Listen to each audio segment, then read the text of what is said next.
In November 1851, gold was discovered in Bendigo, and 6 months later, Dr. Henry Backhouse arrived on the Bendigo diggings to minister to the approximately 15,000 prospectors who had thronged to the area to try their luck on the banks of the Bendigo Creek.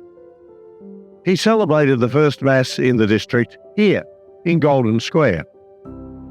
Despite the very rough living conditions and the long drought in the region, families began to arrive shortly after, and baptisms were soon requested.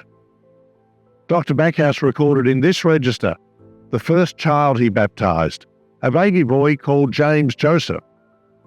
And many generations since then have been welcomed into the church and had their names recorded in this and other registers in the district. A little over 20 years later, the Catholic community was flourishing, and the 4 missions of St Killian's Bendigo, Beechworth, Heathcote and Wangaratta were established as the Diocese of Sandhurst. This Easter, we mark the 150th anniversary of that event. There is, of course, much to celebrate as we reflect on this journey. The building of so many churches and our beautiful cathedral. The establishment of parishes.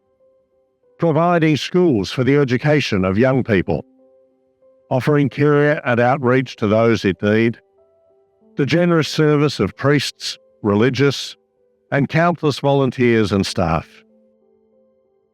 Through all this, the fundamental blessing that we give thanks for is the commitment of our communities to living as people of Christian faith, led by the Holy Spirit, building up justice, peace, and love, and proclaiming and witnessing to the gospel of Jesus Christ entrusted to us. Over more than 170 years, our Catholic faith has been lived out and passed on in this region in times of peace and times of war, in times of prosperity and times of hardship, in times of joy and times of sadness, even in a couple of times of pandemic.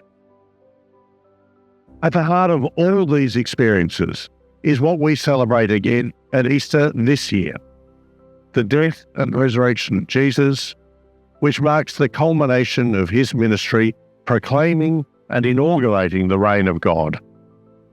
His utter faithfulness and unreserved love for each of us, and the power of God to bring new life in the deepest and darkest of shadows, overcoming the power of all that holds us captive, and even death itself, as each of us makes our own contribution this year to the long tradition of Easter celebrations in this diocese.